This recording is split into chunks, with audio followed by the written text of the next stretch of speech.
Hello and welcome back to my commerce tutorial. मैं शिखा चौधरी आज फिर आई हूँ आपके सामने अपना न्यू टॉपिक लेके, that is about joint Hindu family business, जो कि फॉर्म ऑफ बिजनेस ऑर्गेनाइजेशन का पार्ट है। मैंने इससे पहले इसका first part that is about sole proprietorship आप सबको पढ़ा दिया था।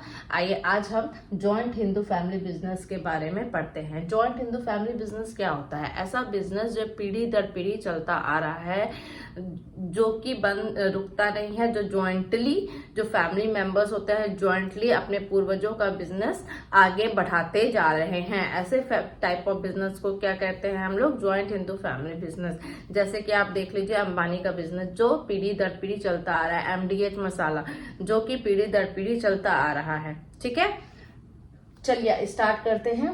Joint Hindu family business is found only in India. इस टाइप के बिजनेस सिर्फ और सिर्फ कहाँ मिलते हैं? हमारे भारत देश में मिलते हैं। क्यों? इसका क्या कारण है? इसका सबसे बड़ा कारण यह है कि भारत के अलावा और ऐसा कोई देश ही नहीं है जहाँ की बड़ी फैमिली ज्वाइंटली रहती है और आगे जाके भी रहेगी, ये कह नहीं सकते। लेकिन भारत ही हमारा ऐसा एक देश है जहाँ की एंशियंट टाइम से भी जितना प्यार था आज भी उतना ही प्यार है, और हो सकता है आगे भी उतना ही प्यार मेंटेन रहेगा। हमारे संस्कारों में ही ये है। तो जॉइंटली हिंदू फैमिली बिजनेस जो कि पीढ़ी दर पीढ़ी चलता आ रहा है, वो कहाँ से चलता आ रहा है? इंडिया में सबसे ओल्डेस्ट फॉर्म ऑफ बिजनेस है, जो कि सिर्फ और सिर्फ कहाँ? भारत में ही पाया जाता है। Okay, it is oldest form of business organisation. ये सबसे पुराना फॉर्म है बिजनेस ऑर्गेनाइजेशन का। It is carried and owned by the members of Hindu undivided family. Undivided family जिस परिवारों का बंटवारा नहीं हुआ है। ठीक है, मेंबर्स, इसके पार्ट्स कौन होते हैं? मेंबर्स। बिजनेस कौन चलाता है?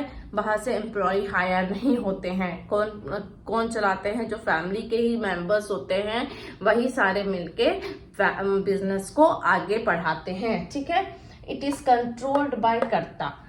इसका कंट्रोल किसके हाथ में रहता है? बिजनेस का कंट्रोल किसके हाथ में रहता है? कर्ता के हाथ में रहता है।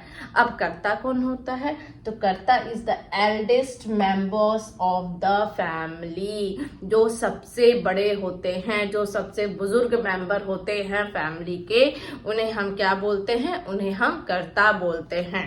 ओके, को-पार्टनर्स। अब को-पार्टनर्स क्या होता है? जो other members of the family होते हैं, जो पार्ट ऑफ द बिजनेस होते हैं, उसको क्या बोला जाता है? को-पार्टनर्स बोला जाता है।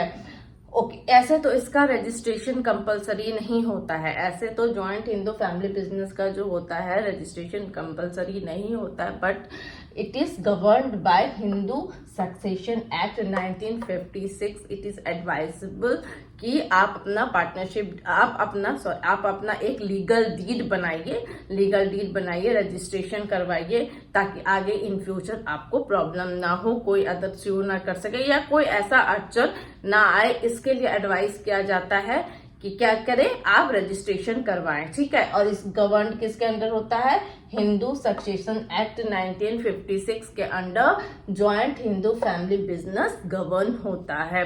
ओके, एक बार देखते हैं क्या है। It is found only India. सिर्फ भारत में पाया जाता है। ये सबसे oldest form of business organisation है, जो पीढ़ी दर पीढ़ी चलता आ रहा है। It is carried and owned by the members of Hindu undivided family.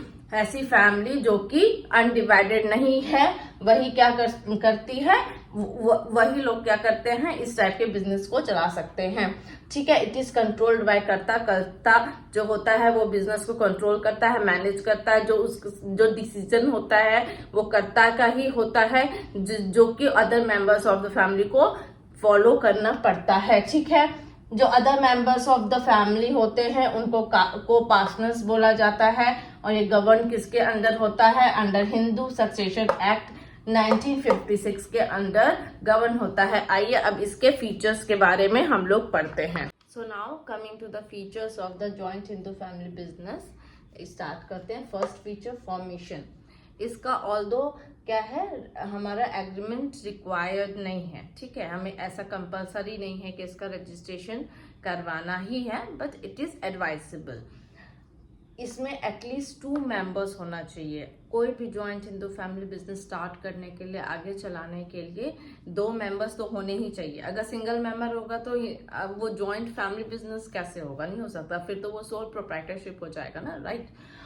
At least 2 members होना चाहिए जिनका उनके पूर्वजों के पर प्रॉपर्टी पे जिनका नाम हो, जो कि उनका भी हो। ऐसा नहीं कि वो उनका बंटवारा हो चुका है और उनका मतलब हिस्सा बट चुका है और वो अलग अलग हैं और वो एक बिजनेस चला रहे हैं, ऐसा नहीं होता है। उनका पूर्वजों के प्रॉपर्टी से में जो हिस्सा है वो बरकरार रहना चाहिए। वो अपने पूर्वजों का जो पूर्वज से एंसेस्टर से जो बिजनेस चल रहा है वो कंटिन्यू करते रहना चाहिए, जो कि उनकी आगे पीढ़ी भी कंटिन्यू करेगी। ओके।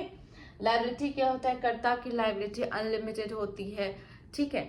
जो भी मतलब जो भी प्रॉफिट या लॉस होगा, जो भी लॉस होगा, लायबल कौन होगा? सबसे ज्यादा लायबल होगा कर्ता, लायबल होगा। ओके।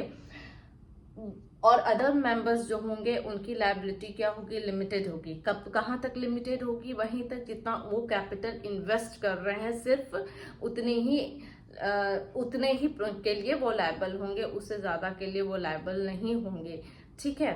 वो अपना, उनको कोई जवाबदेही नहीं है। वो अपना अगर सपोज कीजिए कि उन्होंने कैपिटल 10,000 रुपए उन्होंने इन्वेस्ट किया है, तो वो वही 10,000 के लिए लायबल है, उससे ज्यादा वो पैसे नहीं लगाएंगे, चाहे आपका कितना भी घाटा हो।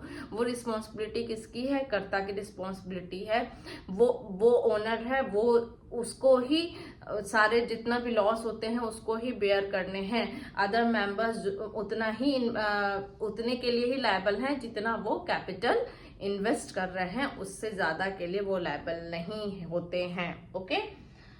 थर्ड हमारा कंट्रोल और मैनेज पूरे बिजनेस को कौन करता है? कर्ता करता है, ठीक है।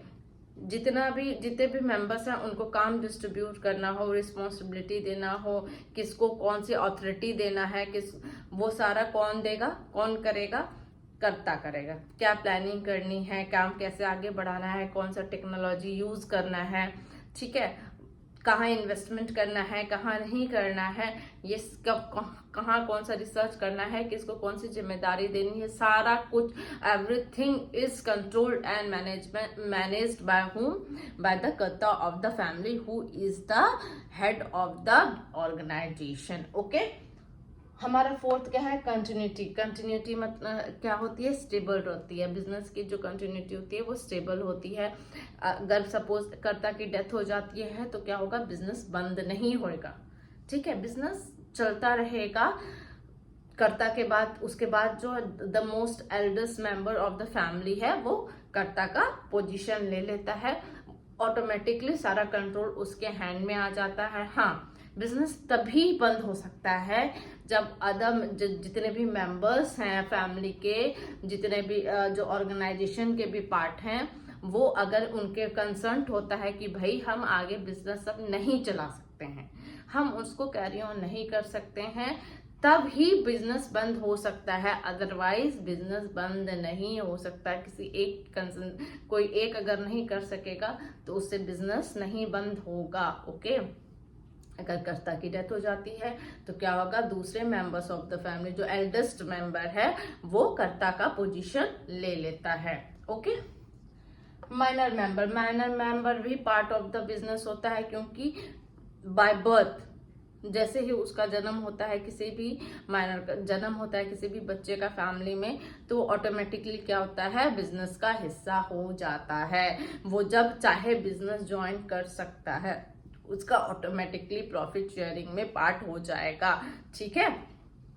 चलिए फिर से एक बार रिव्यू करते हैं। फॉर्मेशन इसमें कोई लीगल एग्रीमेंट रिक्वायर्ड नहीं है, रजिस्ट्रेशन नहीं रिक्वायर्ड है, एडवाइजेबल है, बट कि अगर कर लेते हैं तो आगे कोई लीगल इश्यूज नहीं होंगे। इसके लिए एडवाइजेबल है, क्योंकि रजिस्टर आप कर लीजिए, but it is not compulsory. At least 2 members होने चाहिए जिनका पूर्वजों की संपत्ति पे हिस्सा होता है, ठीक है। लायबिलिटी, कर्ता की लायबिलिटी अनलिमिटेड होती है, और जो अदर मेंबर्स की लायबिलिटी होती है वो क्या होती है? लिमिटेड होती है।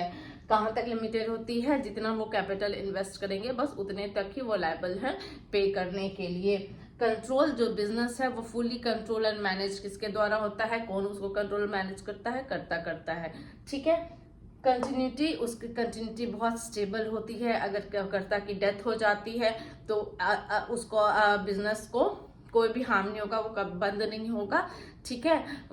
जो अदर एल्डर मेंबर हो, जो eldest member of the family है, वो कर्ता का पोजीशन ले लेगा, उसको एचओडी अपॉइंट कर दिया जाएगा। तभी बंद हो सकता है जब क्या होगा, सारे मेंबर्स म्यूचुअल कंसर्न से बोले कि भाई अब हम ये जॉइंट हिंदू फैमिली बिजनेस नहीं चला पाएंगे, तभी बंद हो सकता है, अदरवाइज नहीं। जो माइनर मेंबर होता है वो बाय बर्थ ही क्या होता है, पार्ट ऑफ द बिजनेस हो जाता है। उसकी क्या होती है, ऑटोमेटिकली क्या हो जाती है, हिस्सेदारी हो जाती है बिजनेस में। ओके, आई होप आपको इतना आज समझ में आ गया होगा। उसके नेक्स्ट वीडियो में इसको आगे और प्रोसीड करेंगे। अगर आपको समझ में आता है मेरा लेक्चर तो प्लीज प्लीज प्लीज लाइक कीजिए, सब्सक्राइब कीजिए और शेयर कीजिए। Thank you.